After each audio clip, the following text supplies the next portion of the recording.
Until that comes Okay, I'd like in. to call this meeting of a Lake Placid School District School Board to order. Start with pledge of allegiance. I pledge allegiance to the flag of the United States of America and to the republic for which it stands, one nation, under God, indivisible, with liberty and justice for all.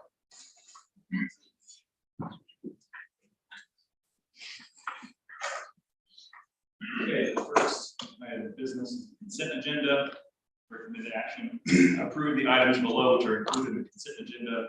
5A minutes, 5B minutes from page 18, 7A AV reduction, and 7B special education. Go ahead, Monica. Yes. Joan, then Colleen Law. Yeah. I didn't hear you.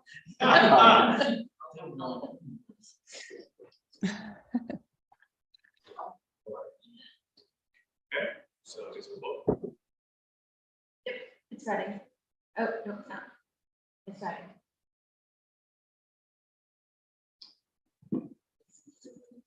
There.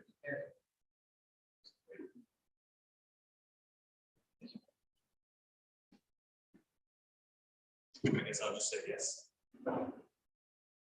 Okay. Colleen? Yes. 7 yes. Okay. Through to our first daily cause, I'll just read the policy guideline. Since we actually have people present this time. Board of Education encourages public participation on school-related matters at board meetings. To allow for public participation, a period not to exceed 30 minutes has been set aside during board meetings. As a general rule, public participation will be limited to 5 minutes total per speaker. Anyone who wants to speak should state their name and sign the sheet.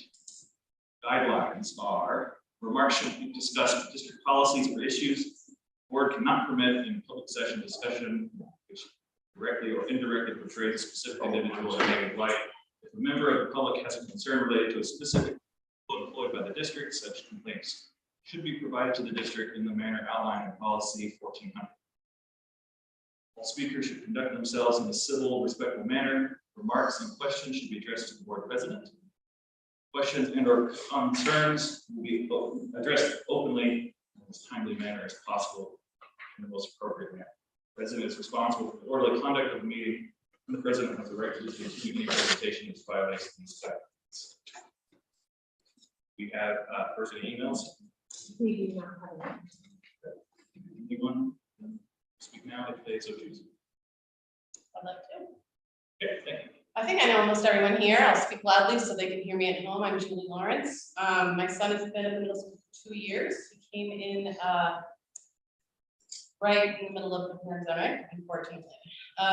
So 6th grade, we started in the fall of 2020, mid-pandemic. I'm going to read my statement as I feel it the most helpful.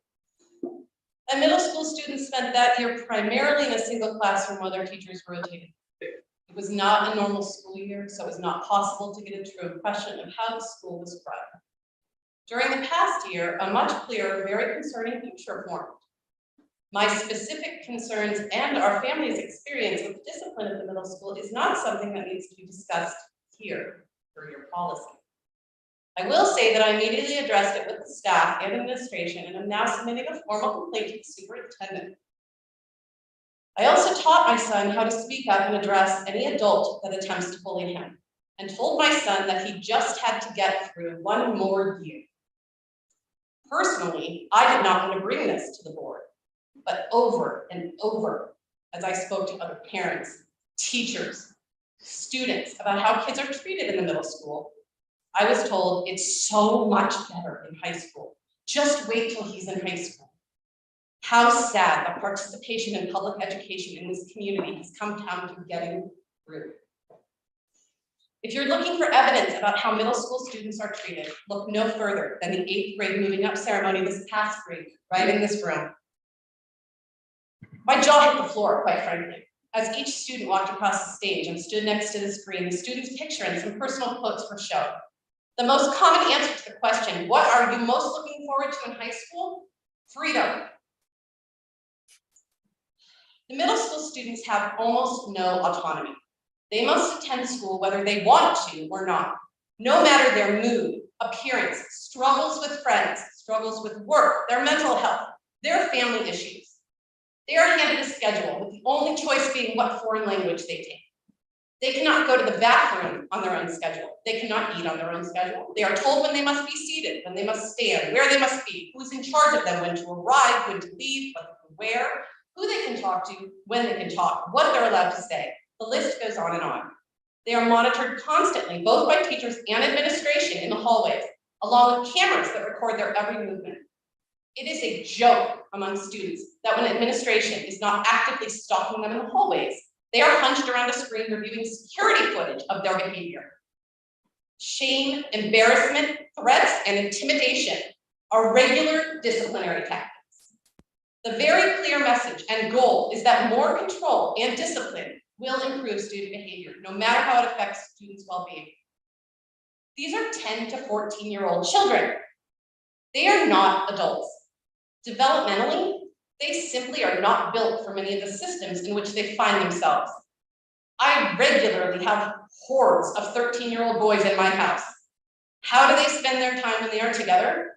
They beat the hell out of each other, wrestling, playing football, and generally acting like idiots. While this behavior can be frustrating, it is completely developmentally appropriate. It cannot be disciplined out of them. A little side note to my story here. First day of school, one of my son's friends shoves another buddy into the locker. There's immediately an issue, joking around. I told him when I was in school, if that had happened, no teacher would have even noticed, let alone disciplined them.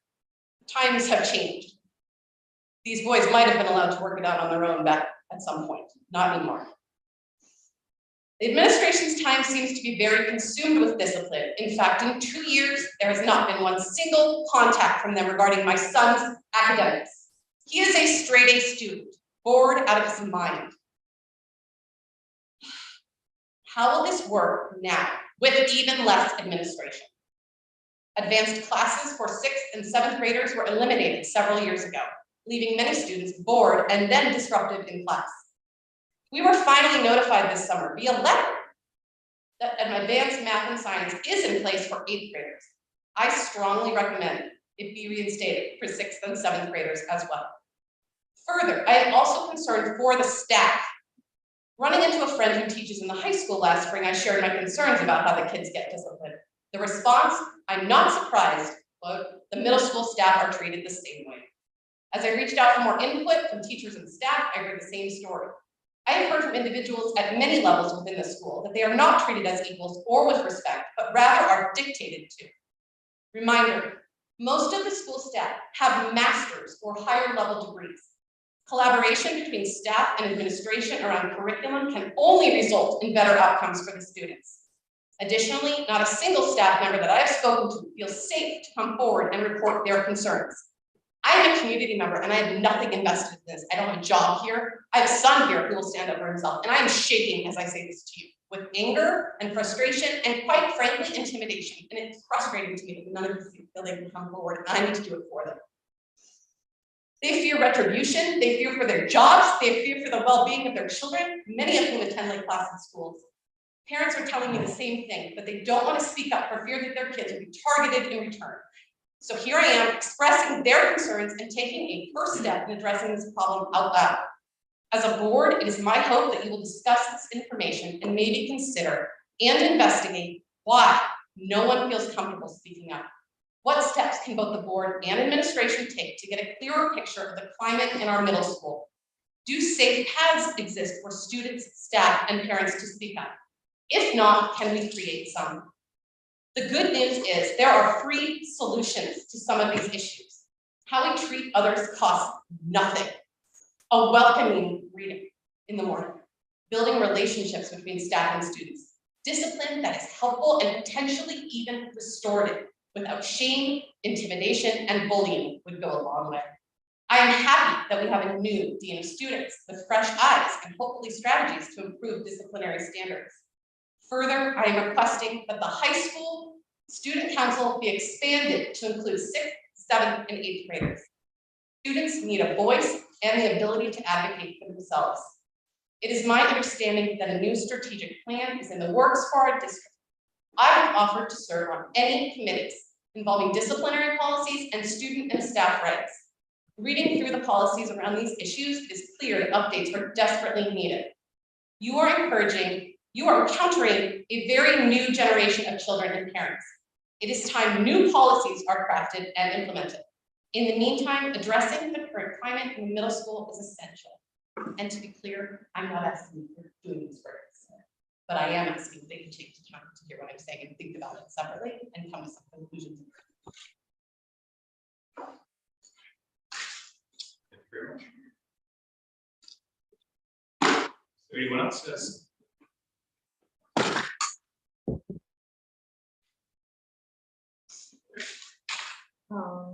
Somebody connect me to,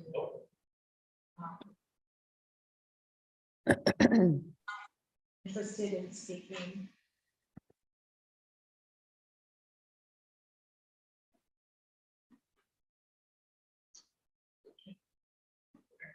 Sorry, I know I have one statement, but I also just want to also say, you may want to consider the fact that the person you just promoted to schools as a staff, you know.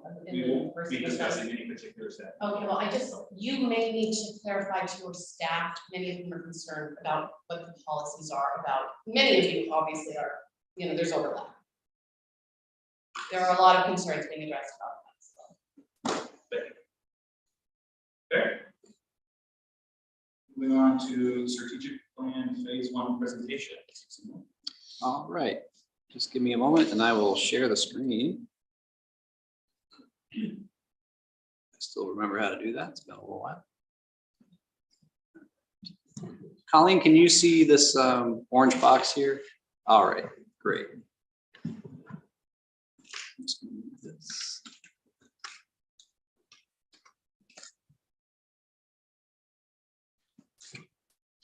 Thank you, Julie.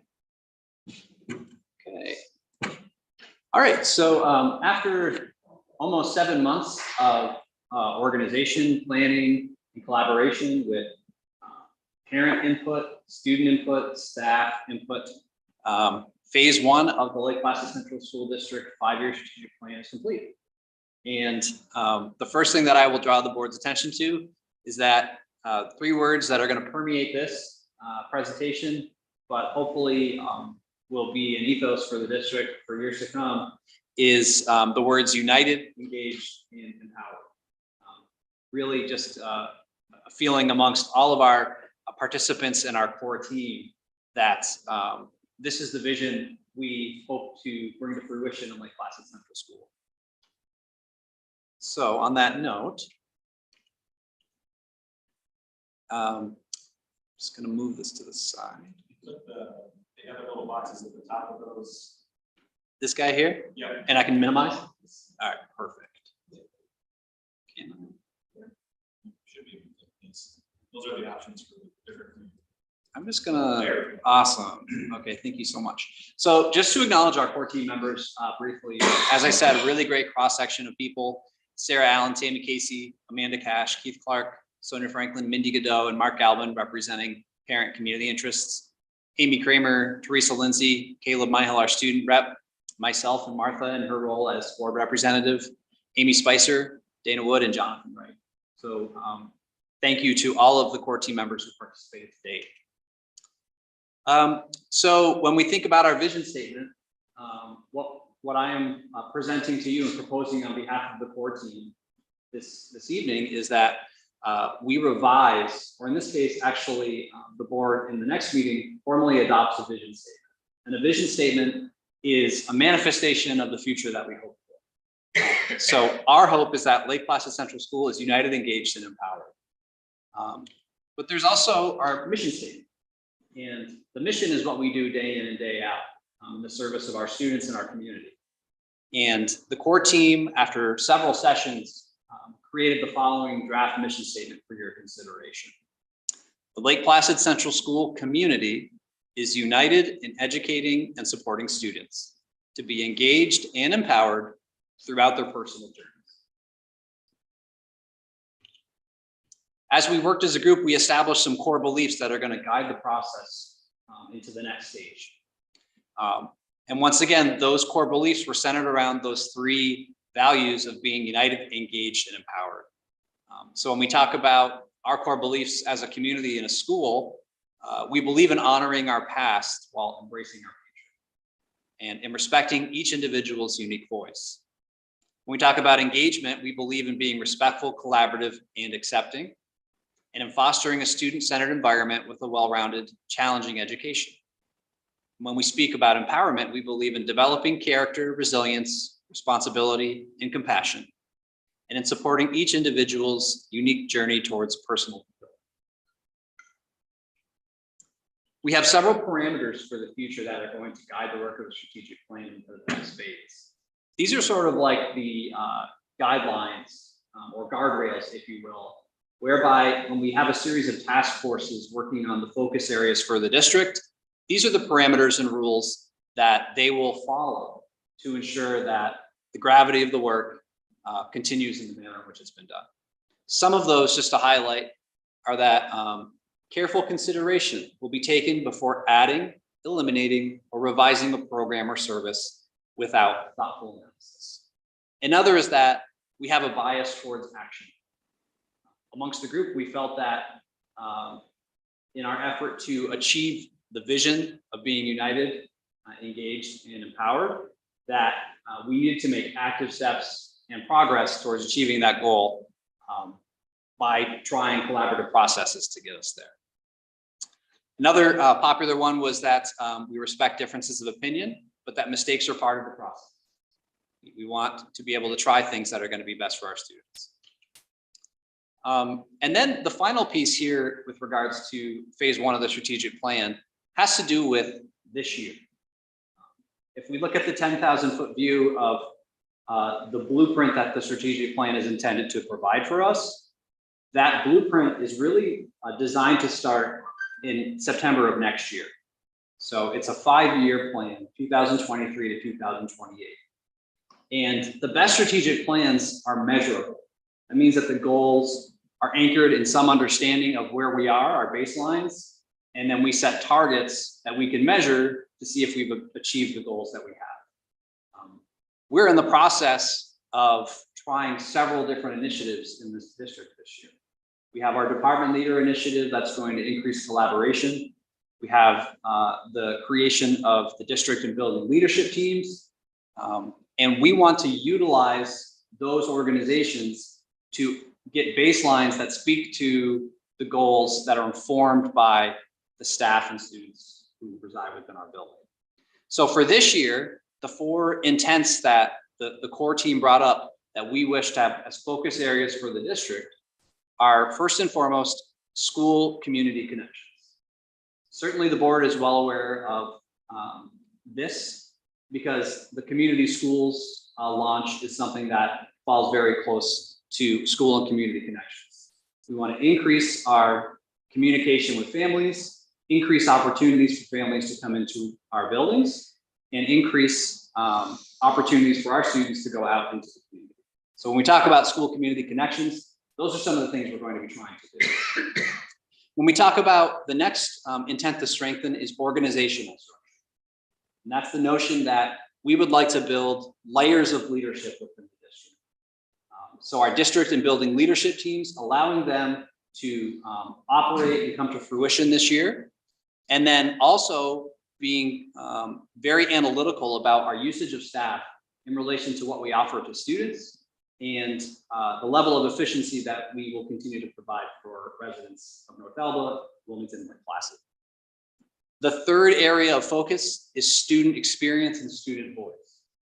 So having students have a voice in the teaching and learning processes, in the way that they are assessed, in the feedback that they receive from their teachers so that they can improve upon areas they may have deficits in.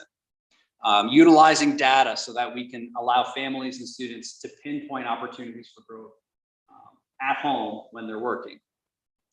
And then the final area there is response to intervention, or RTI.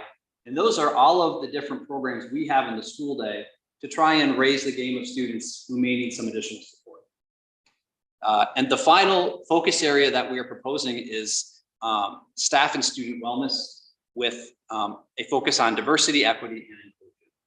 And when we talk about staff and student wellness, one of the first stages is to create a staff and student wellness committee in the district where there's an active voice in creating an environment where people feel engaged, supported, and happy.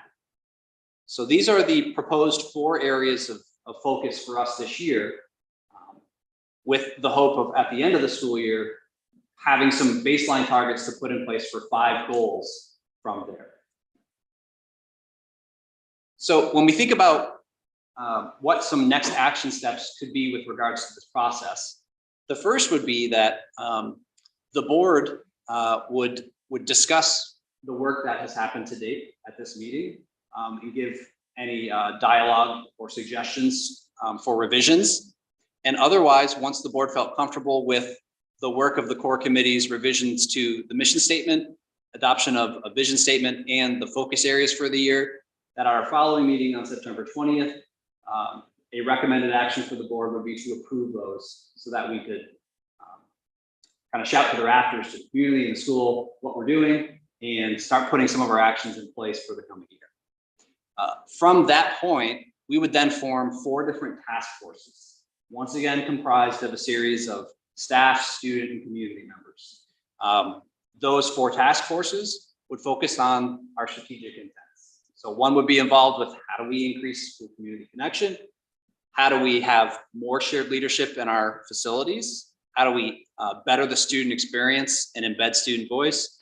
And how do we increase the wellness of our staff and students? And the culminating phase of this, and in this instance, it's sort of not the beginning of the end, but maybe the end of the beginning, well, Churchill, is that the goal would be for next year, we would start year 1 of our 5-year plan with goals that are tied to an understanding of where we are as a district and where we want to be. So that was a lot of information. I get jazzed up when I talk goals and strategic plan. So does anyone have any questions, first of all, or any points of clarification?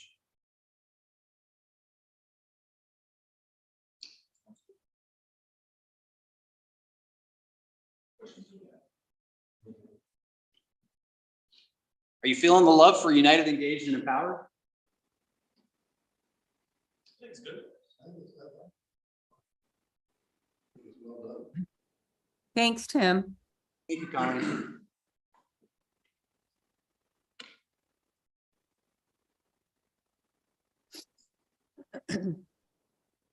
Stop the share then. Okay.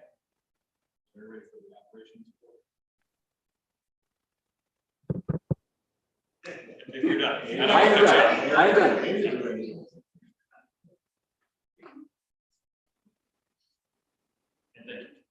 you. And the committee for all. Hi, this is just a little recap or review of the work that was done over the summer. With our building and grounds crew inside and out. Highlighting a bunch of the items, not all of them because we'll be here for a while, go through every single point by point in terms of what they do. I'll start with the middle high school building. One of the things they did was they remodeled the office. It's not because we were like, oh, time for a remodel. It's been a few years. It's because there was a leak in the springtime and a wall had to be ripped out because of the leak. So we decided to not only fix the wall, but then decided to just put all the flooring in as well in the entire office. So you go in there, there's a new wall, the flooring is all new, everything got painted, and moved some things around from the cabinets. It looks nice. It's out of necessity, but I guess sometimes you need a leak in order to freshen the space up. It gives you a reason to do it. And it was offset with some insurance money. So all of it get covered, but I'd say 3/4 of it got covered through the insurance claim that was submitted because of the leak. So I get a chance here in the building upstairs, take a look. Turned out nice. Between Young Line doing the floor and then our own crew doing the wall and painting. We had the installation of 17 ViewSonic boards, or like smart boards. ViewSonic is just sort of like this. This is the Clear Touch. We ended up getting 2 Clear Touches that went to the elementary school. I want to say 14 or 15 ViewSonic boards were installed here in this building, and that was done by our staff. They, the custodians, they installed the frame and all that. Sort of like it's like a wall mount that you would use at home for a TV, use for the board, and then our IT came in and programmed it and all that. And then there was also a series of professional development teachers walked in day one. The custodian staff, made sure the boards were ready to go. It all starts from when they got ordered, and actually they came in. So we're seeing better supply chain. What was it, a year ago, we had to wait for one of these boards. That was everything's done. Cafeteria remodel, if you haven't seen it, that got all redone. New tables, again, fresh coat of paint, tables, some chairs. They put in a like a docking station in the back, so there's places to hook up. So that was a nice $50,000 lead grant, covered most of it. So if you haven't seen it yet, as you're leaving here, walk through, take a good look. It was very nicely done, and nice spot for staff were there opening day, and then the students there. Just normal painting of rooms, refreshing, cleaning every room every year. Our custodian staff, they pull everything out of every classroom, they clean it top to bottom, they recoat, wax the floors, and then they put everything back. So they do that every summer. That's a normal practice, as well as they go and strip and wax the hallway. So that's also part of all of it. Bulletin boards got installed. They also installed interior doors. If you walk through here, you'll see you can tell the new doors. I think just all interior doors have now been replaced, where there's like a small single pane window, not the multi-pane old style windows. And for safety reasons, they also have kind of like an emergency lock on the bottom that's right in there too. So in case of a lockdown, a teacher can not only have it, it's already blocked, but there's an additional lever that they put into the ground to cause an additional safety. They've been doing that over the last couple of years. It's been installed the last of those doors. But every interior door up here has these new doors for safety reasons. Working on additional external cameras. So that was, it's always part of our safety measures. So when you realize that, we have outside cameras, but the outside cameras in the front of the building show most of the wall, the building itself, and we don't get a clear image. So we did ask for the cameras in the front to be mounted on the poles and the oval, so they're facing back, so you can actually see the entire front of the building. And over the last 5 or 6 years, we've been adding cameras inside and out. So that was also that's something we're working on right now. In addition, in the front, we put in 3 additional access swipers, so that staff, they want to bring their kids out, they don't have to pop the door, which they're not supposed to. They just bring their badge and they can be in and out swiper. Previously, we really just had access to the rear main entrance and the ramp entrance. The 2 doors have it too, but this gives the staff additional access points so that if they want to go out, they don't feel they can walk all the way around to the back and get back in. So that's in the process of being installed as well. Those are just some of the things up here at the high school. At the elementary school, they built a flower arbor outlets and the security kiosks. When they built the kiosk, they didn't put outlets out there for plugging things in. Just one of those overlaps. You miss them, and it happens in a $20 million project. You need everything, and you realize after that, it would be nice to have this. Yeah, so they try to anticipate everything, but in the end, there's always little things like that that get fixed. They rebuilt vegetable garden planters, they installed a new sidewalk, a new island, and that was all done in-house. This crew did that. Standing of the picnic tables, they also installed some additional interior doors.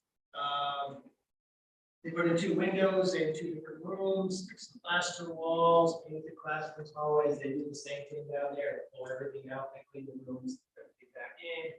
They're just starting the process of putting in some of their additional exterior cameras, and we're talking about putting some additional swipe access points in the back, where students have recess. Transportation, they ran a full slate between summer school, bringing kids up to Plattsburgh with upward bounds. We had students go to Plattsburgh OC, so we were running up and back for 6 weeks there. We also had a couple of St. Agnes field trips to Plattsburgh, I think once a week on Fridays. They contracted us to bring kids up there. So it was contracted.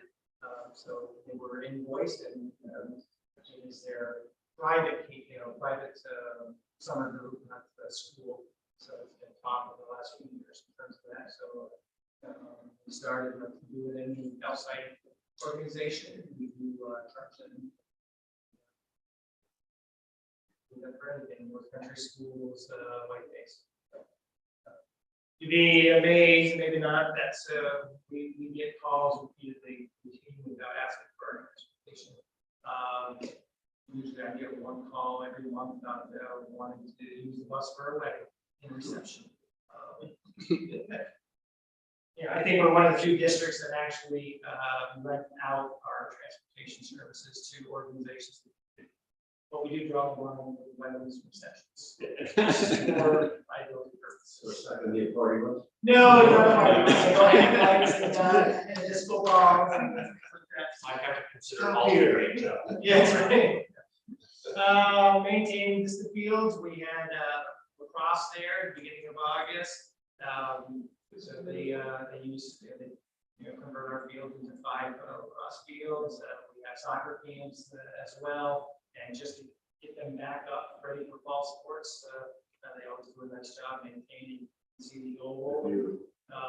Just what we did in the end of the school year in terms of just getting that sod in and then maintaining it and then bringing it back after ironing it. We finally got the bus light at the bottom of the hill. That's installed. So now that's right. If you drove up here tonight, you had the speed sign, it was flashing your speed coming up the hill.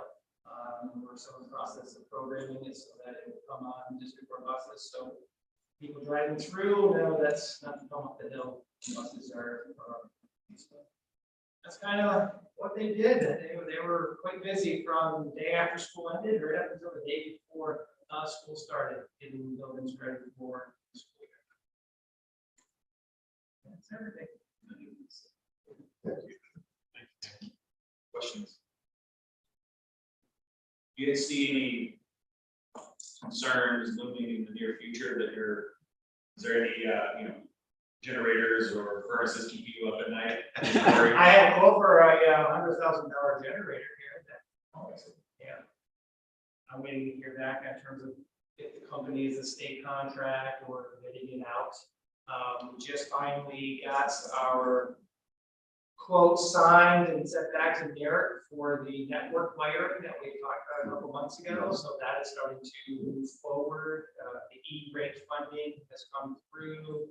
We do have a company that we'll be working with. So now the next phase will be to develop a schedule. We may come in and start switching out everything and upgrading our internal network here. When we talked about that a couple months ago, so it's finally we're at that point now where we're going to start scheduling that. It's probably going to be later fall, early winter. Is the generator, is that like it's in the lifespan kind of? Yes, yeah, every year, I mean, it's regular maintenance and they can do an overhaul for $25,000-$30,000 or bring about $100,000. What is the life expectancy?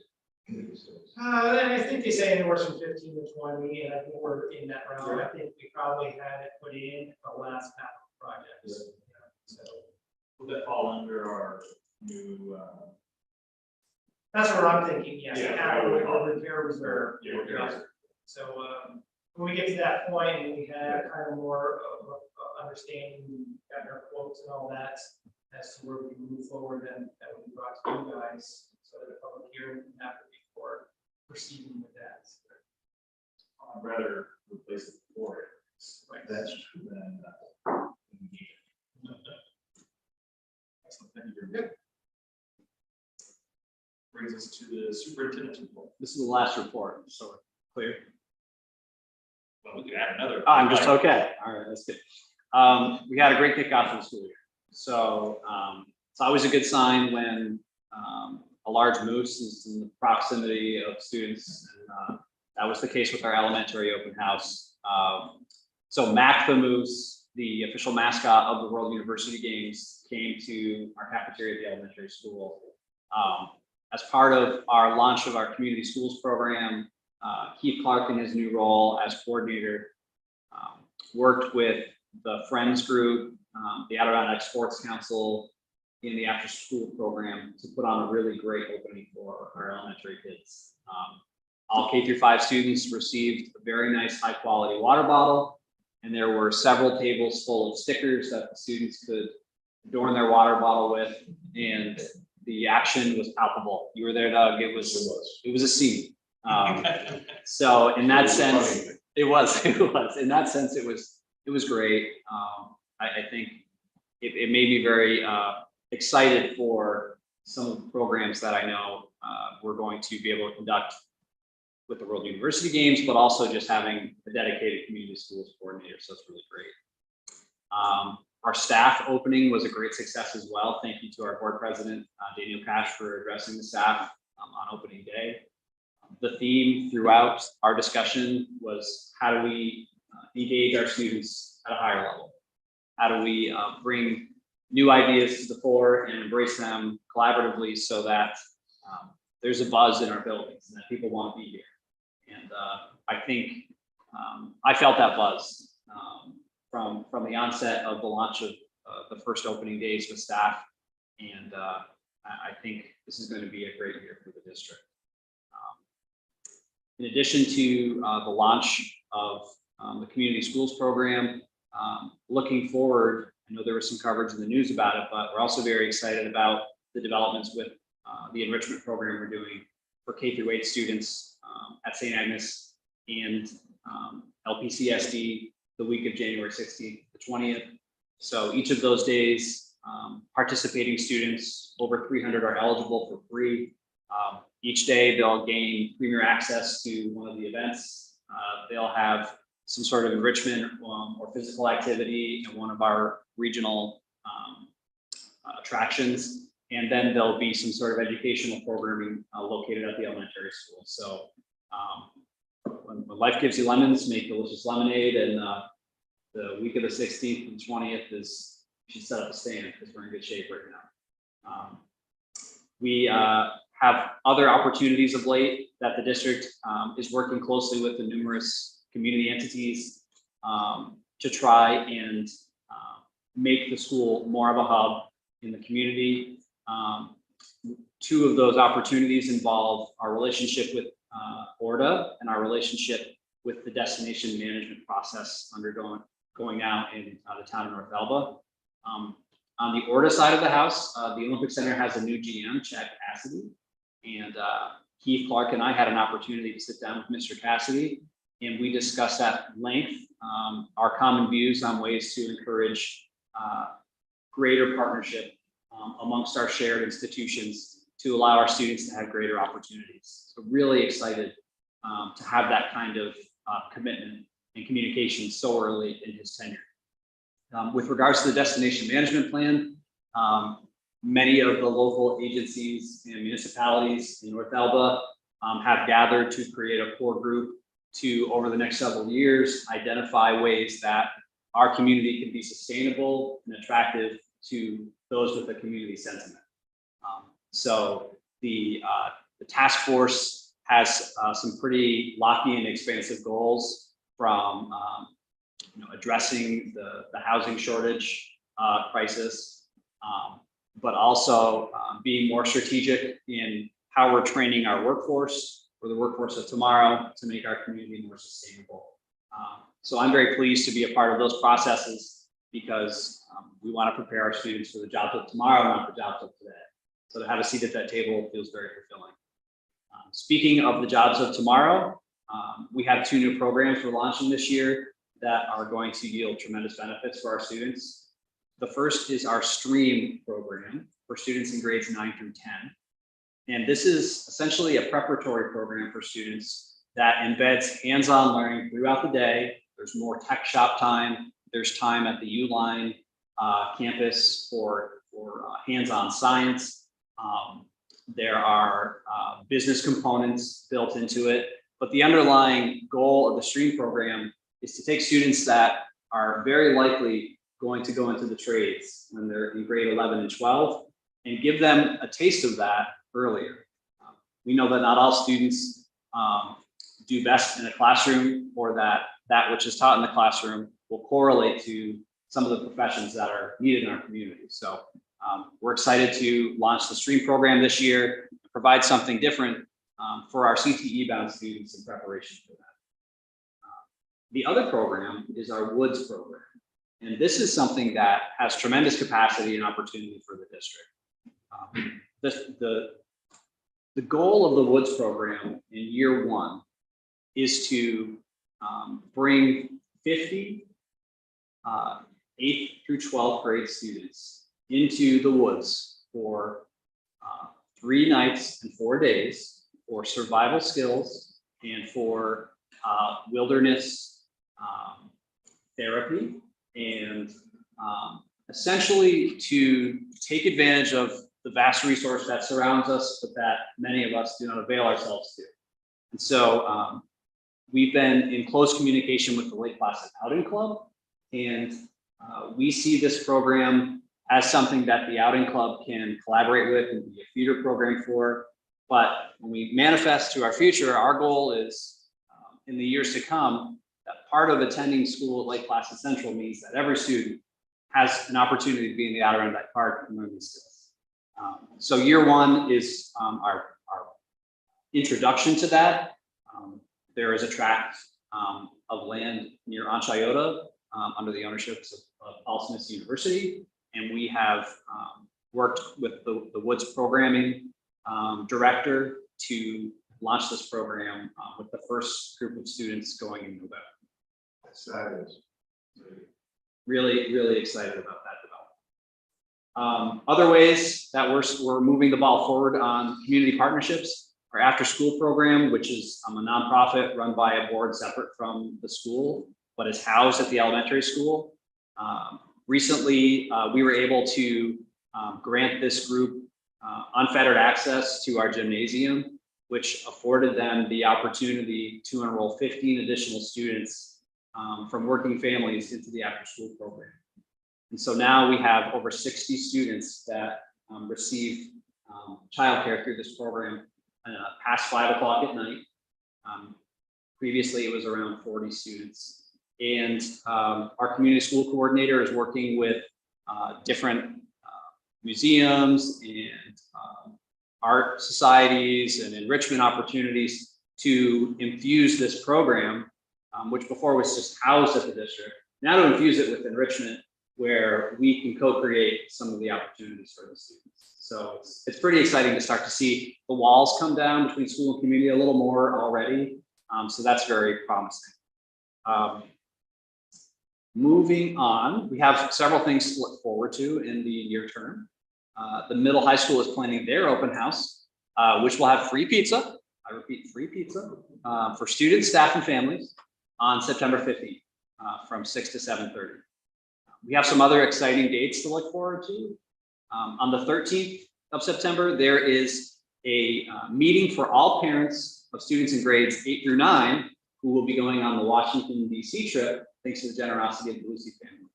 So after a 2-year hiatus, we are back on track. I'm very excited about that.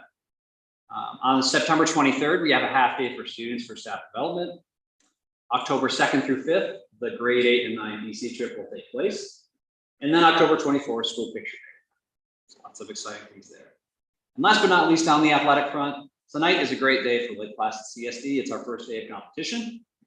So if you happen to pass the gym, we were, I believe, 2 sets ahead of Saranac, about 540. So hopefully we stayed the course on set 3. And we have our students participating in varsity cross country, modified cross country at Macomb State Park this evening. We have the boys mod soccer at Northern Adirondack, varsity soccer also at Northern Adirondack. So it's good to see a good spur of healthy competition. That's my report. That was an excellent report. Yes. Way to stick the lane. Very good. Everything. Check us out. I'm a little jealous, actually. I don't think that my school experience was quite as fun as that. Thanks. Yeah. Yes. Thanks, Tim. Does anyone have any questions? Thanks. Thank you. So moving on to the discussion, information from the board. I believe there's the district safety plan in there. So take a look at that as your October 4th. 30-day requirement.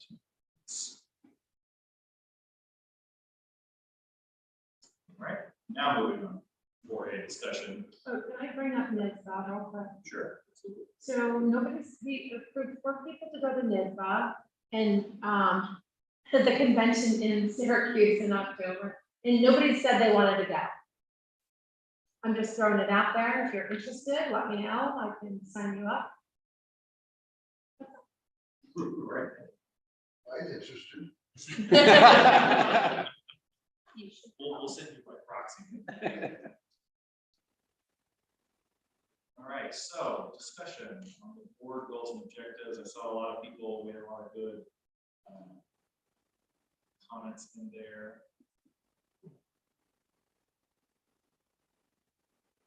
We want to go ahead and resolve some of these comments that we've asked a lot of great questions.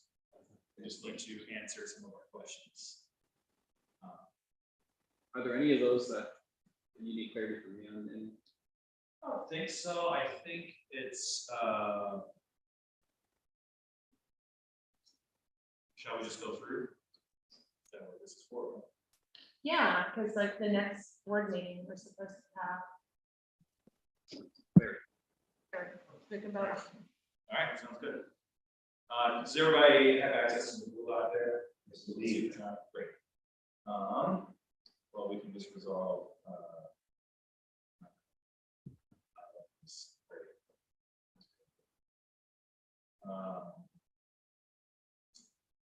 Let's skip down, Joan, your question, do we have to have New York, it's an internal document. Step the board education. Okay.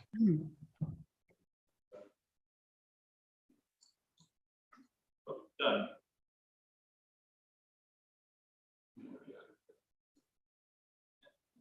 Well, I guess if we don't know what state we're in. Could be in Florida. That's true. It could be in Florida. Yes. Well, we're not posting anything for sale on Facebook, so. I don't think we'll do that. So the next comment there is in strategic goal, 3rd bullet point, asking about adding some student council reference there. The bullet point is be in touch with the student population by receiving 5 or more student presentations annually. These presentations include various grades, clubs, and organizations representing our student population. Somebody feel strongly about not adding the student council there? I think it would be good to kind of reach out to the student council and have them involved in the board process. Question about the student council. Is it per grade level? That's what I'm confused about. When I left, we didn't have a working student council. Correct. Last year they came back together. Okay, that's where it is. Okay, I woke up in the middle of the night. We didn't have a student council. We did for my first daughter, and then I said, okay, so. They tried to reorganize it last year. They worked really hard on the hats. Yeah, like saying the dress code. The You're dress right, code. Yeah. Yeah, I just remember that. Yes. So I think just adding them to the list of organizations. We're not, I think, making them do 5 organizations of their own.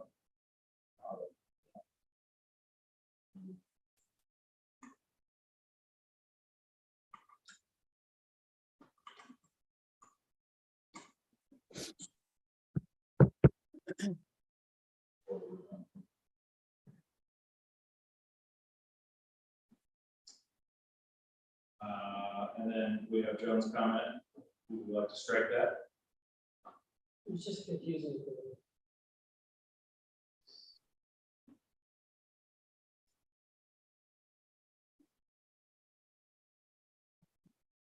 I think it's probably good to cut that. I agree. Saying more discussions is very vague. I would put the word "to" back in there, So that's or that.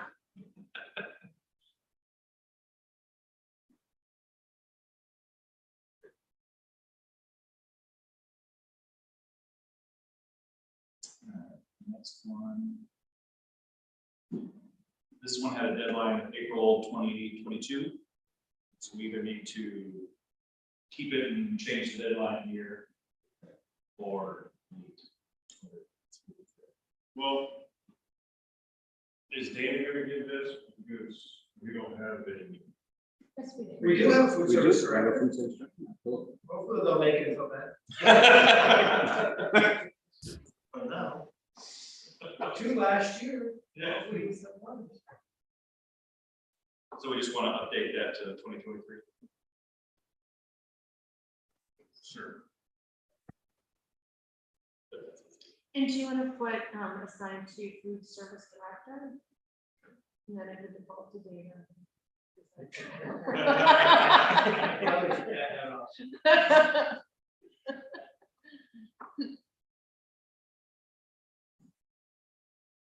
My comments were questions. Okay. Do we test the reading and math in 4th grade at the end of the year? Do we know what those scores, did they drop because of COVID? The answer to both of those questions is yes. So one of the suggestions that I would have for the board is that we have our district data coordinator, Amanda Blacksmith, come and provide one presentation in the fall and one presentation in the late spring about our baselines for our exams to start the year and our formative assessments at the end to see if we have established growth and what the baselines are. I just been reading stuff nationally, so I don't really know what's happening here. That's why I asked the question. We fall into this. We did. Overall. Yeah, we did. Yeah. Our last presentation, Amy Spicer was the data coordinator. She provided some good insight to the board about what we're looking for. But since that time, Amanda Blacksmith in her role as RTI math provider at the elementary school has a lot of promising data, particularly in the math front, and we're making inroads with students. So we should celebrate that. I think just having Amanda come in and provide that clarity across the board would be an outstanding goal. So let me ask this question, since I know so little about education. Is there a consensus of what should be done when there is a drop in scores, or is that in dispute what should be done? It depends where the drop is and how reliable the data is, how precipitous the drop is. So all of those factors matter in the equation. Our approach to dealing with those is twofold. When students fall behind more than one grade level, we have the RTI process that takes place where student will be pulled by either a tier 2 provider, which is like a specially trained teaching assistant who can embed some of the skills that the student's missing in ELA or math. If the deficiency is significant, more than one grade level, then we assign them time with a fully certified teacher, one-on-one direct. That's tier 3 provision. The other thing we do to support those students generally is what we're doing with the department leaders. We're trying to crowdsource an understanding of the deficits so that we can, as a district, formulate 1 or 2 things to lean into. Those are the 2 ways that we're approaching it. There's myriad ways to do it. but it's just, how do we want to deploy our resources? So it's a huge challenge, and one that board comment and thought on is going to be critical. Hey, Tim. Yes, Colleen. You know, I'm listening to Ron talking about the data that came out last week about this. I think it was 7 or 8 point loss nationwide in reading and math. But in fairness to our local district, we certainly did not have the closure or downtime that many of the districts did across the country, that were closed for a year and a half, that were, doing distance learning. So I would expect that we wouldn't see that big of an impact compared to the districts nationally that were, remote for a year or longer, when most of us, it was a 3-month period in the spring of 2020. I agree, Colleen. And I think because of that, we should kind of celebrate where we're at and see how we stack up regionally, statewide, nationally, so we can have some context about where we need to deploy our resources. Yeah, I think it also goes to show that I don't think it was just the fact that students were remote that was the issue. I think that the pandemic and the socioeconomic climate that followed played a bigger part in the decline of our student performance. I think, I think that it's hard to separate out all those things. I think that being remote for those 3 months, that was rough. Then, education was still disrupted, even though we were in person. And then students' lives were disrupted. I think the emotional toll that took is we'll be writing papers for the next decade on the results of the pandemic. About how do we want to word this in the goals? We said a lot. Does someone want to craft something to? What about, my suggestion is a fall presentation on our ELA and math across the district, and a spring formative culminating presentation to see where we grew and where we still need to continue. All right, I'm going to attempt to write English here. Typing live is the worst. So. It totally is. All right. Steve.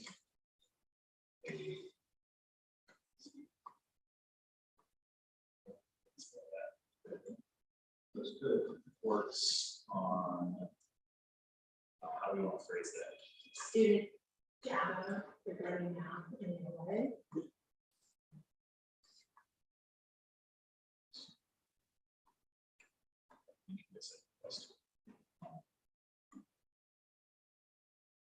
Proficient. Oh gosh. Yeah. Oh. We were gonna have here. Law complete. Can I suggest that this might be an opportunity for a letter to the editor? Saying some nice things about ourselves.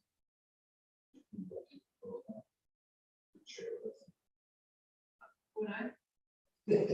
Sure. The question or statement. What? I think it's a great idea. I think that posting some sort of update might be a great way to communicate to the community as well. Good to outline both where we are and how we hope to get back on track. If there's something to celebrate in that, one of the things that we've done is really create a well-established RTI plan. It's a 10-page creation, and it starts with testing Tuesdays. Kids get pulled out for 15 minutes, rapid fire, assessment to see where they're at to keep them leveled appropriately, and then the services follow based on how the students score on a weekly basis. It's a great process. So I think when we hear from Amanda, she can articulate that, and there may be some things to discuss with regards to the community as well. Great. So we have that in there. The next one I put in, I think it would be great, and I don't know exactly how to phrase this as a board, as a goal or objective, other than maybe, I would hate to just say that we're all just going to receive a truckload of reports here. And I don't even know who would report on this, other than the superintendent. But I think it would be good to have some sort of, I mean, you couldn't even really measure it. It's not really a metric. At a workplace climate check-in. I think as we exit the pandemic and, you know, with the changes that we've had this year, I think it would be good to have a periodic check-in with our staff and teachers somehow. I think there's a mechanism for this, which goes with our focus areas for the year are four. So one of those was staff and student wellness. And the goal is to formulate a task force. So I think that we should have a report on the work of the student and staff wellness task force at the end of the school year in preparation for the launch of the plan. What was it? Staff and student wellness task force.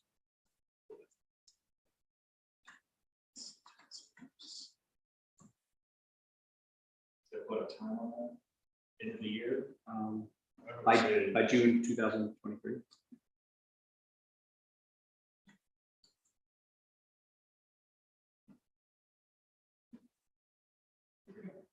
Let me jump in for a second. So I did put something in there. I didn't know if it belongs in there. But I talk to young people all the time and they know nothing about how our system of government functions. And I don't know what's taught in school. I guess really it's a question, what do we do as a high school, middle school, teaching our kids about our form of government? Our form of Form of government. government, how it functions. So we have Elections, participation in government is, legislative. yeah, participation in government is a half-year course for seniors, offset by economics in the other half. And they have, I used to teach, these are my jams, what I used to teach. And there's also community service components with regards to those two things. Our capstone project, which Casey County presented on, there's some interplay here between what some of the work the students do in the community in terms of volunteerism and what's required in participation in government class. But I think civic participation is timely. Yeah, it is. I think so. Maybe I should take a look at what the curriculum is so I can understand what is being taught. I'd be more informed. I talk to young millennials, they know nothing about it. 25, 30-year-olds. I ask them questions. I mean, that's what I do for a living. Sure. That's what it was in law school. It surprises me how little many people know about how the system actually functions, how it's supposed to function. But it's very personal. I'll learn more about it. I'll provide some insight into that as well. Good. Okay, so we're in strategic goal number 3, community outreach and involvement. We have to complete a new strategic plan. We have a date. What's the date that we want to wrap that? When you say complete, do you mean set in motion? I would say that it's open for interpretation right now. So what would you like? We were talking about earlier, starting the next school year with it. So it will be implemented with goals from September 2023. So we would want to have it adopted July 1st, 2023.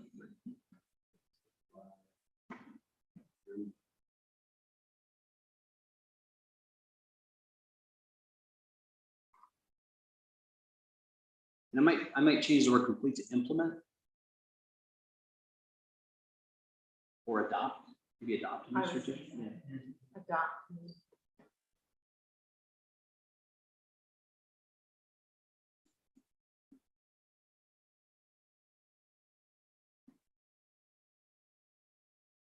All right. Let's see, Colleen, you have a comment here? Oh, I can't hear you. I'm sorry, what did you say? We're down to your comment on support superintendent, community schools coordinator, and community engagement. Yes, I was just curious, Tim. I forget the committee that you had suggested might be working on that for the kind of parent education workshop. for technology safety, and I was curious where we might be with that. That, I think we're gonna have a presentation ready, in October. I'm not sure when in October yet, Colleen, but, we as a district are part of what's called model schools. And that's run through our regional, our NARIC service, that does the technology for the region.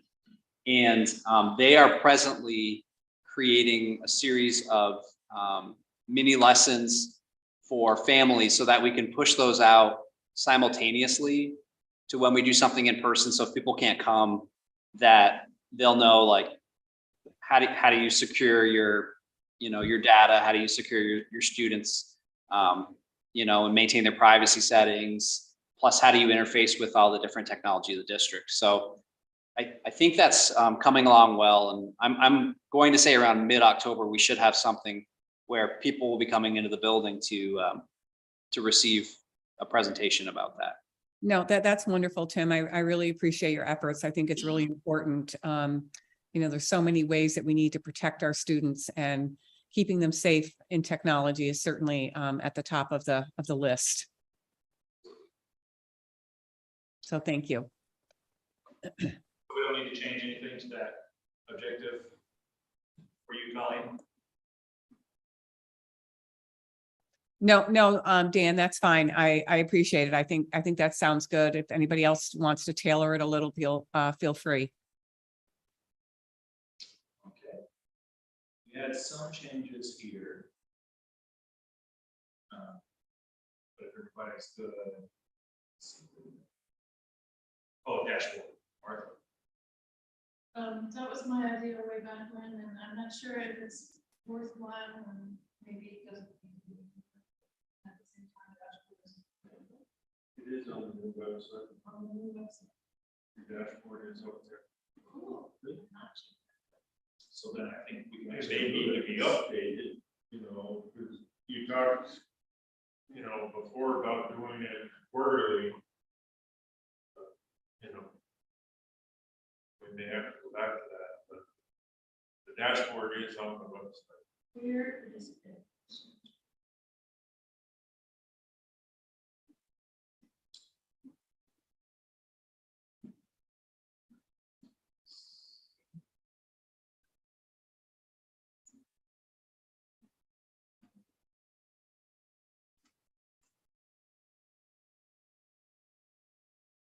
Under district, who we are. Oh, cool. So do we want to delete this goal then because we achieved it? Or do we want to change it to? This comes from the, That's not one. What is meant by dashboard?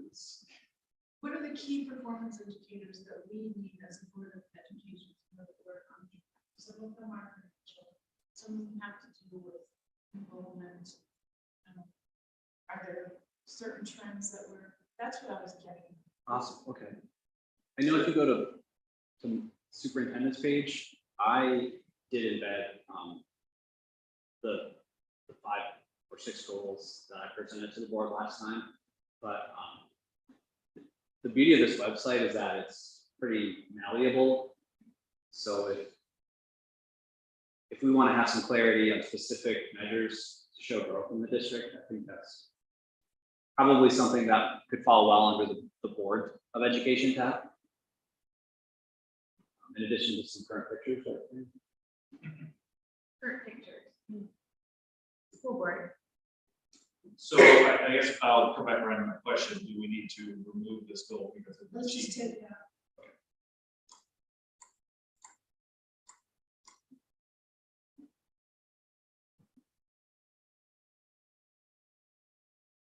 So I added this next one, support community initiatives, both at the nonprofit and municipal level, that will affect enrollment and staffing issues. And I've kind of expressed.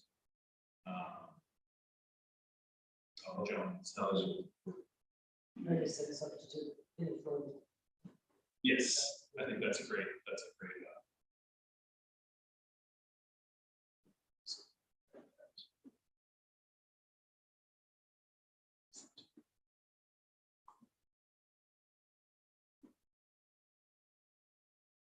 So anyway, I wanted us to be proactive in our community, and show leadership, just not in our school, but also in driving those issues that are affecting us all. And well, you know, we skated through the beginning of this year, and we lucked out and were able to fill all the roles, but that will not always be the case, especially if the current trends continue with housing. We are going to be in severe trouble if we cannot find teachers to relocate. It will just be the same schools passing the same staffers around. That's a part of it here. I think that it's become serious enough in our community, a serious enough issue that we should add our voices to the. I agree with that. Yes. Thank you for bailing me out there. I didn't know where I was going. No, it's good. And I want to bring up something. I know that, I was a town attorney for about 12 years, and I know the town really liked it. I'm sure the village does too. When someone from the school, the superintendent would come in occasionally, just to sit at the meeting, chat with them, give them a look at what's going on.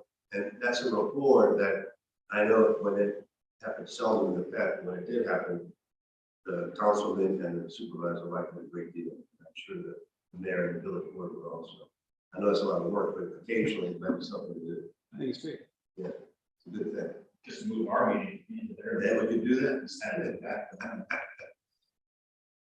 I think we can get it on the books, and then I could, in one of my reports, report back to the board about that. I love that, and that's more hand in glove. I think that's great. Yeah. Absolutely. do. So, and thank you, Joe, for moving where we were. There's an advocacy piece at the state level too that shouldn't be discounted here. I know, Colleen, you've been in a state advocate role on behalf of the board years past. And the situation with regards to housing is something that we need to continue pushing, particularly with redistricting efforts happening in January with the new Assemblyman Billy Jones taking over from Matt Simpson. There's an opportunity there to work with Mr. Jones to understand some of the specific needs of this community. Hey, Tim. I actually was pretty disappointed last month because I was all set for the liaison meeting for the summer meeting with the office of Elise Stefanik. And then at the last minute, they changed the meeting time that morning. And I had another conflict, so I wasn't able to attend, but it was kind of disappointing. I'm not sure what quite happened, but definitely I look for those meetings. And the next time that there is one, maybe you and I can discuss what we could bring forward that, pertinent to our district. Absolutely. Thank you for doing that, Colin. Great. Do we pursue grants and locate grants, and we get a grant writer? How do we pursue grants? We don't have a grant writer per se, like one person dedicated. Yeah. It all depends on the size, like relief grants, various Right. entities, separate. Tim did one for the school, we have staff members, we have Yeah.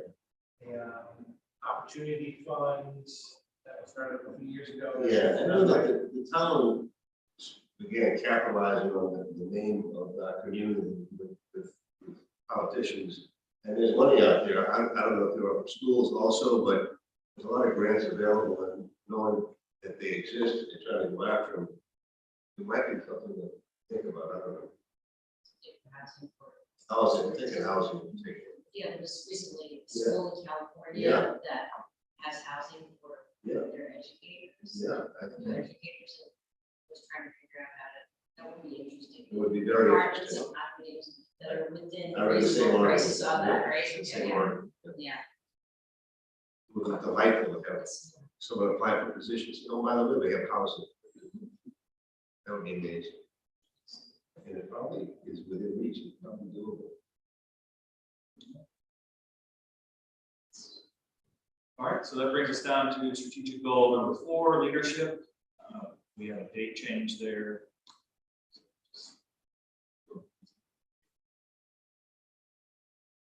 The next one that we have here is modify the current succession plan to include planning for future administrative building principals, extension of vacancies. Well, we kind of had to do that already.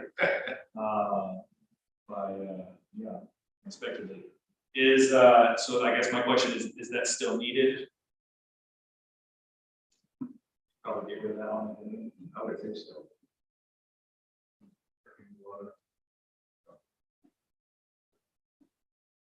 I'm gonna say I commented on it, you know, just to review it, you know, just in case. Well, we say review the current.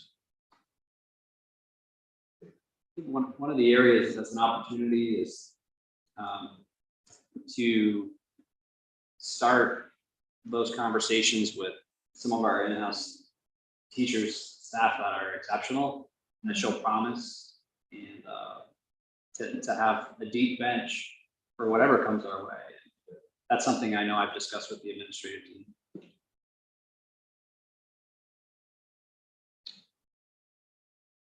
Right. Next comment here. Evaluate the onboarding process for newly appointed elected board members. I have a meeting coming up soon, I think, on my onboarding. Yes, the one that is, Yeah, yes, it's a great time. I bet it is. I'm still We're gonna looking get you forward to it. situated. I have, yeah. Many of them. For some reason. Yeah.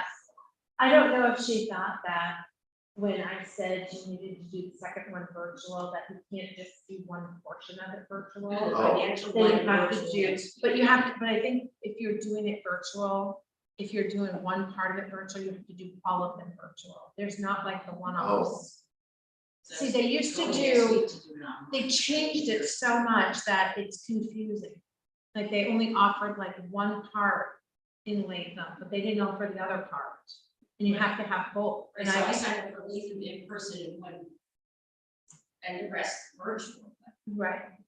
Well, it's all, no, all three of them are virtual. It's like, it's over 3 days. I don't know if it's like what Ron's doing. It's 3 days as opposed to 2 separate days. And, but it's virtual and not online. That's the difference. Does that make sense?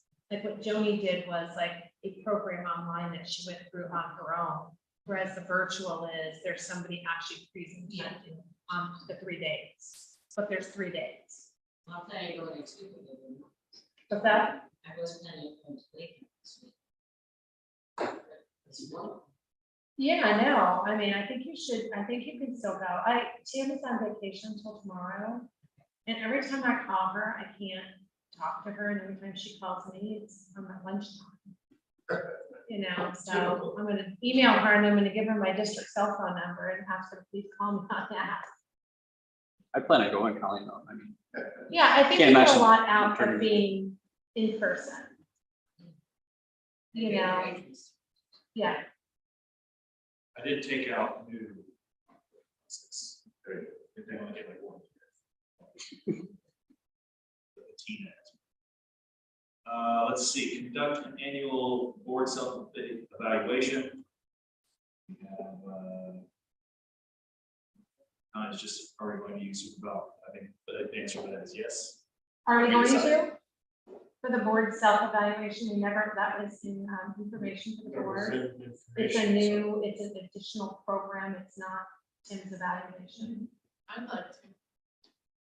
Yeah, I think that the super eval for Tim's evaluation was very straightforward and gave us some pretty concrete, summary. So it wasn't just, a bunch of. Right, and it comes from NISBA, and I think what the board self-eval will give you for the self-evaluation to the board is that it gives it more anonymity. Mhm. Like everybody's giving me a piece of paper. I don't know how I'll load it. I don't talk about it, but I think that people would be more open and honest about some of the things. That's just my feeling. Now, as a new president, do I get graded on the curve? Only for 1 year. Only for 1 year. Yes, I'm only new for 1 year. That's just my. The other thing is, if you watch the video for the super eval board evaluation, there's a piece in there where it's gonna put these goals together for us. After all our comments. So we may have something to add to our board. Right? So I think that sounds like we're all in agreement there. And assess the presence and depth of actual or perceived bullying within the district using independent resource. So this was happening in high school. Is it still happening? May I ask a question? Is there a definition of bullying? And where is it? It would be in the, There are many definitions of many things. Yeah, that's, I like to deal with it. I would defer to the Dignity for All Students Act, which specifies Okay. what bullying is. And I don't have it in front of me, but that's our guiding document. But essentially, it's pervasive and intentional pattern A of pattern. malicious conduct. I thought there'd be a pattern about this. Okay.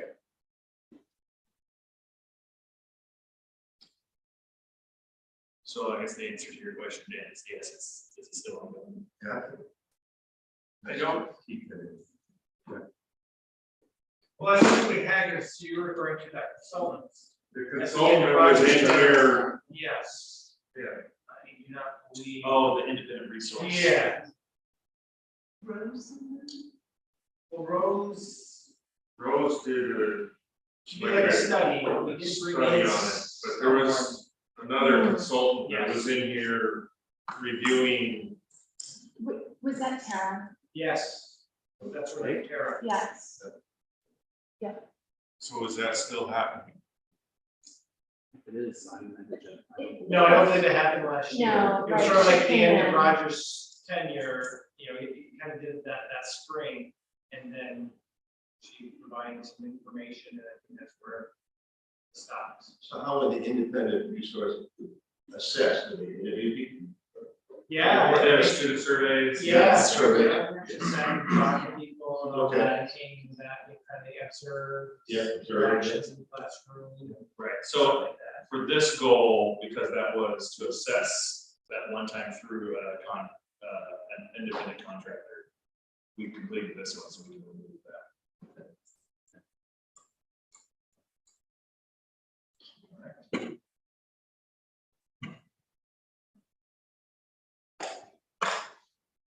Colleen, the next one is your comment on strategic goal number 5. Oh, that's what we were referencing earlier. Oh, that's what we were, okay, so we're good there then. I can just resolve that, great.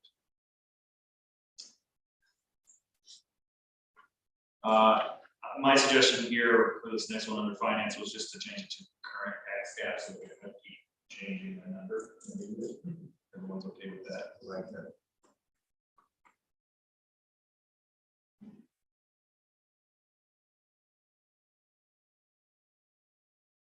And then, Mark, the next one is, Yeah, that's my nonprofit background. so something about donor relations.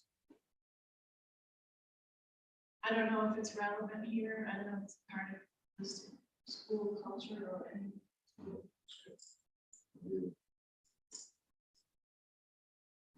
Well, I guess what would be, the question would be, how do we work that into a goal? I mean, I think that as a board, we could come up with a policy sounds so great, but, you know, we make sure that we send a thank you, which we probably do at a certain level. Tim already does. Tim does. Do we all sign on for those mostly? I don't know if we sign on for the donations, maybe it would be good for us to all sign.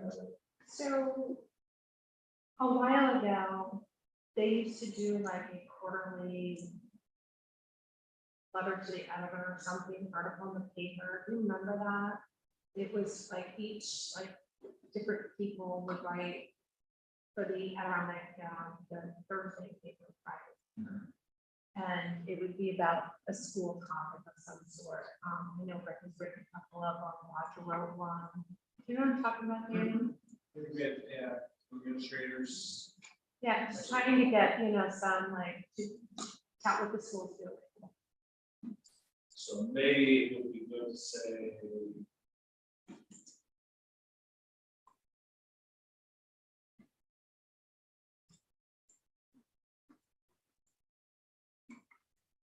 Right, so maybe to say, develop avenues to communicate gratitude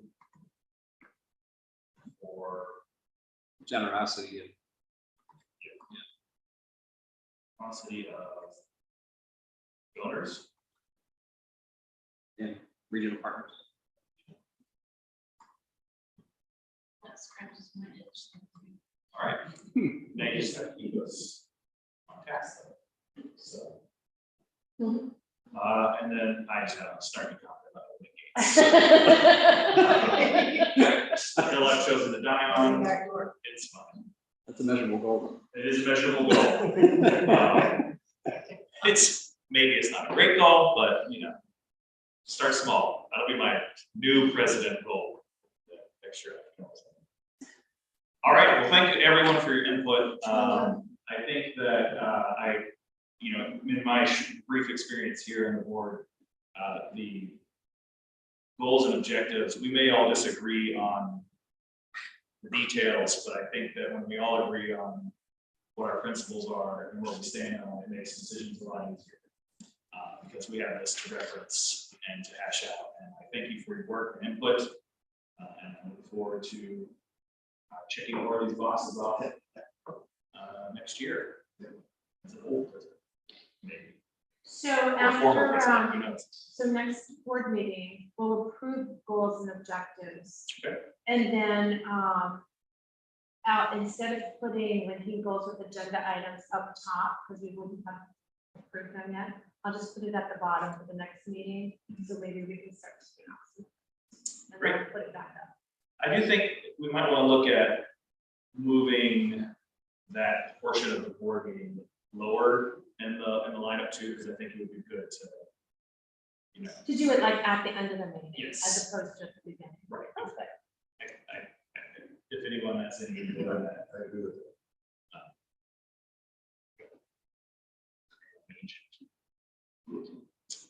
All I think right. that's a great idea. All right, any other questions or comments about the board goals and objectives for 2022? Yeah, I do. So that last point, having more of the village and the town responsible for school properties, has there been difficulties in the past? It's contested terrain. So the challenge is that the agreements are in some sense climate oriented.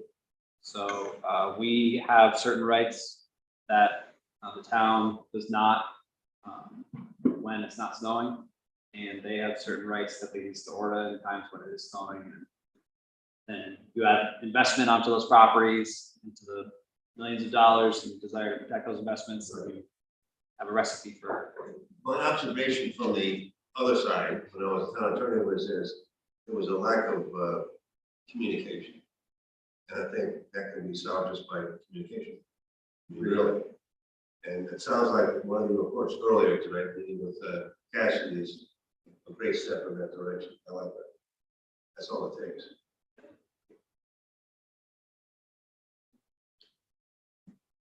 Okay, so that brings us to section 5, that was in consent agenda. Brings us down to 6, which is personnel matters. 6A, recommended action is to approve the items below, which are included in the personnel consent agenda. Item 6B, teaching staff resignation. 6C, civil service staff resignation. 6D, long-term teaching staff appointment. 6E, long-term teaching staff appointment. 6F, monitor aide appointment. 6G, fall coaching staff appointment and volunteer. 6H, appointment of mentors and sponsors for 2022 and 2023. And 6I, CSEA, temporary appointment. Do I have a question? Can I just say something? I got a message while I was here from somebody that wasn't aware that he was going to be on there, Dave Miller. Nothing has been firmed up, he said, and he didn't believe he's going to be on for filling in. Sounds like we have a redaction in the offing. Excuse me? I think we're probably going to redact that from the, just to see clarity from Dr. Okay. Miller. So we'll need to still have a motion, and then, Second, we can talk about it. there you go. Colleen, was after you making a motion? So are we removing that from consent and then we're gonna vote on it? Correct?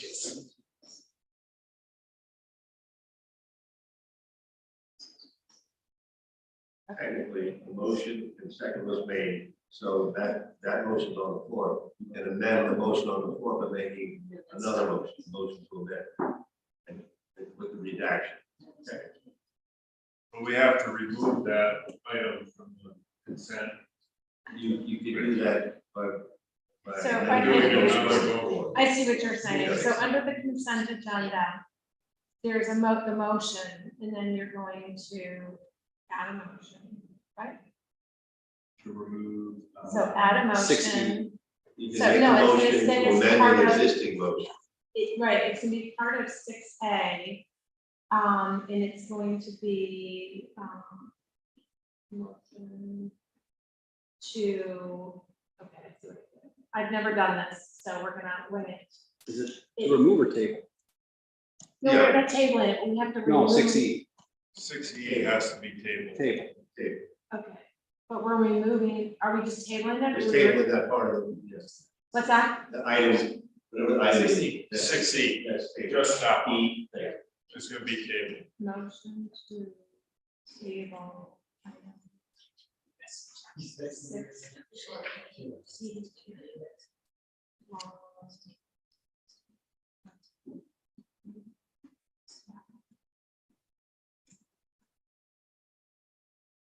Actually, I think it's postponed.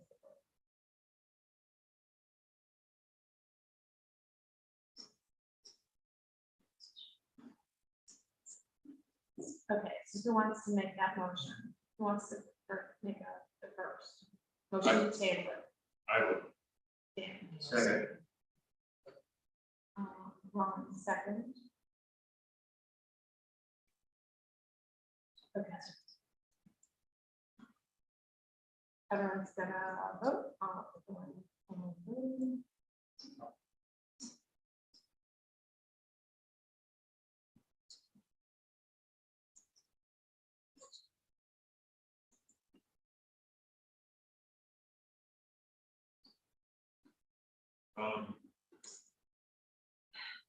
I think I have to vote on, see, I've not done this before, Ron, It's okay. so I did the motion to table item 6E. On term teaching staff appointment, but we didn't vote on the. So that one's original. tabled, so renewal of Dan's motion for the remainder of the consent agenda. What's that? Didn't you make a motion to the consent agenda? I made a motion. Yeah. Well, no, somebody else made a motion. Oh, you just read it, okay. So you need a second Yeah, discussion and vote. For that, okay. Second. Okay, so, all right, so Dan Marvin and Dan Cash. We're voting on the motion to table item 6E, and I'm actually gonna change the word to postpone, We just want to remove that one, the consent agenda. right?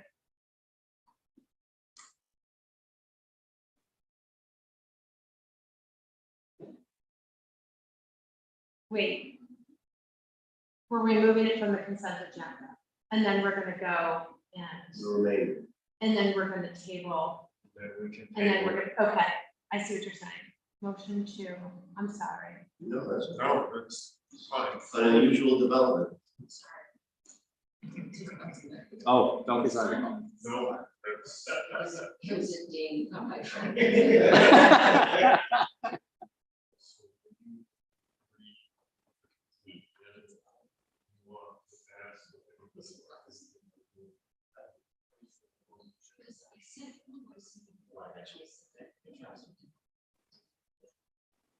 Okay, Should be removed first. okay. So now we're at,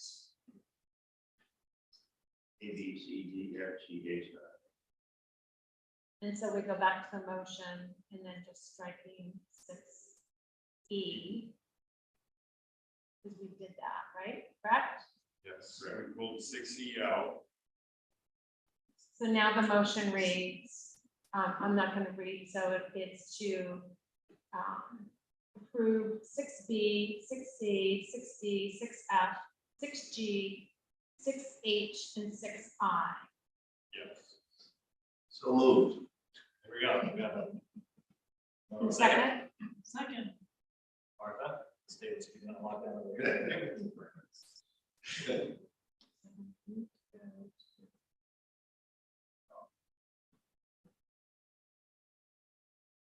I'm gonna have to go out to the agenda, I'm gonna have to move it, and then you're gonna have to refresh so you can vote on the other one.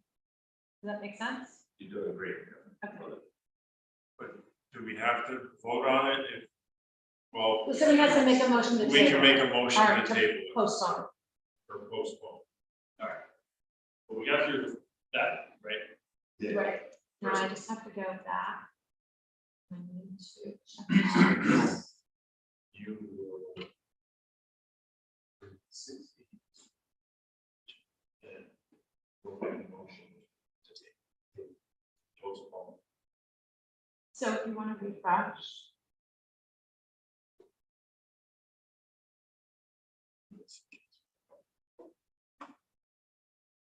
And you'll see that it's not action.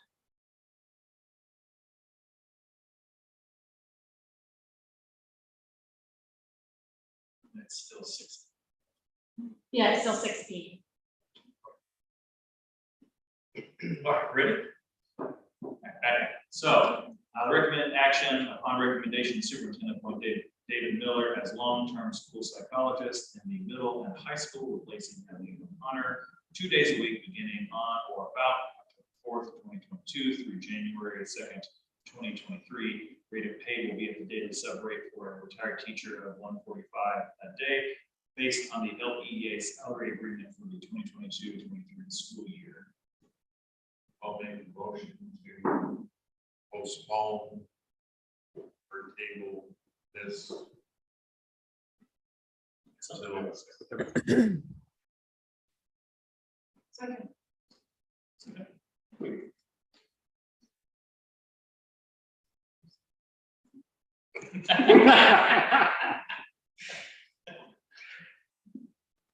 It doesn't also have to drive that road.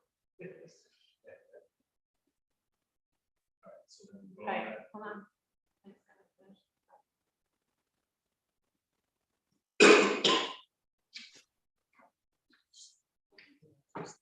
This is to make up.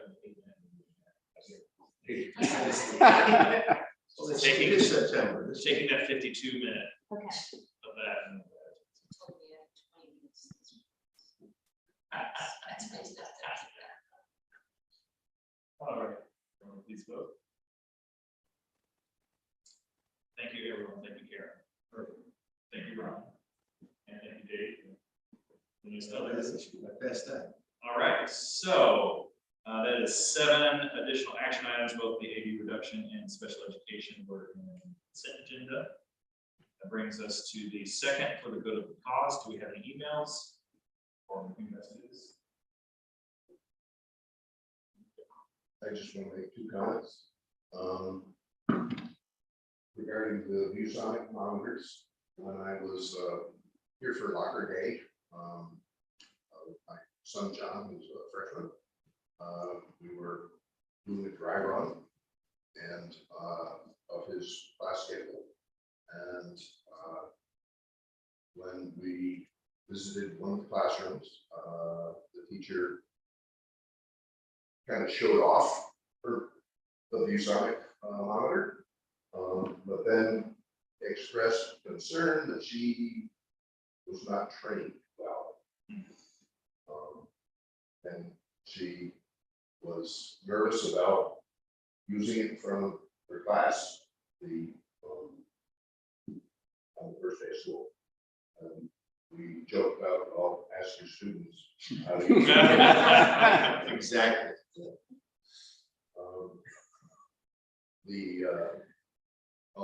guess I've got three comments. You gave an update on the volleyball game, Yes. right? My son John texted that the soccer game was 0-3. I don't know who won. Somebody won. Well, maybe if it was an away game, the 0 is the away team. Yeah, it was an away game. So anyways, that just comments on my relationship with texting with my son and how, anyways. The third comment is that I wish Ms. Lawrence had remained at the meeting.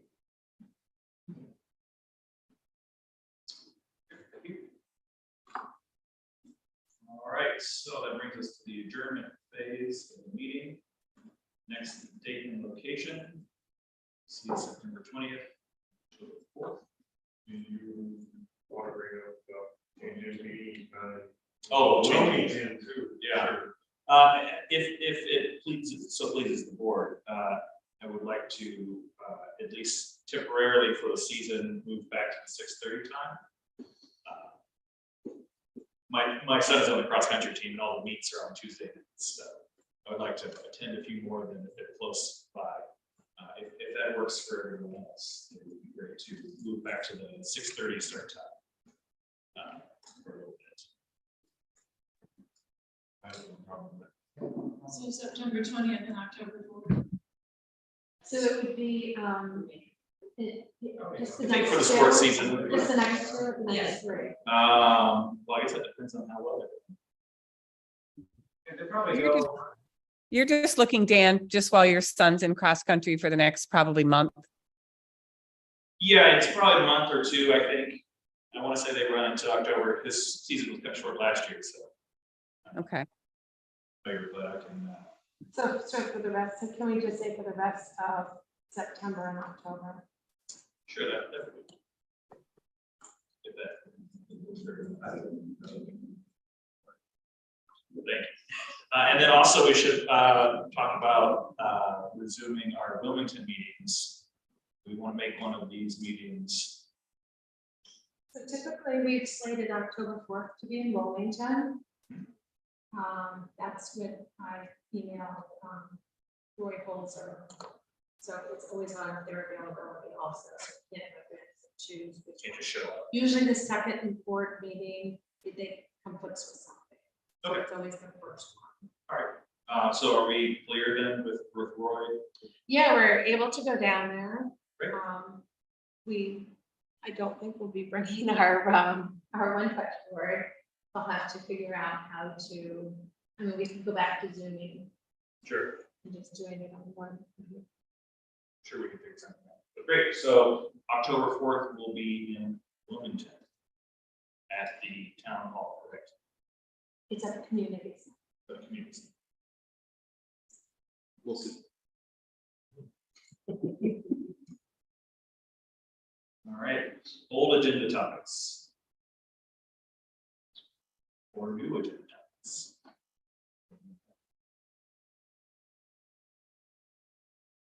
All right, I'll just say thank you everyone for their participation in today's meeting, both the board members and the public. And I will move us into proposing an executive session. So the recommended action, a motion to go into executive session to discuss the employment history of a particular person and collective bargaining with the CSEA union. Do I have a motion? yes. So Joan and then Dave.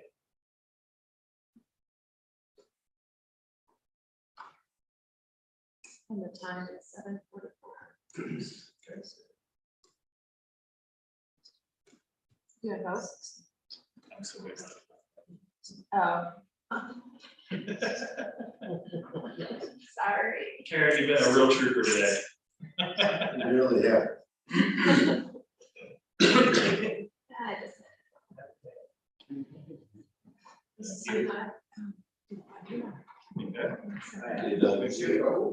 Okay. No, you don't want to hit pen because it's. Tim,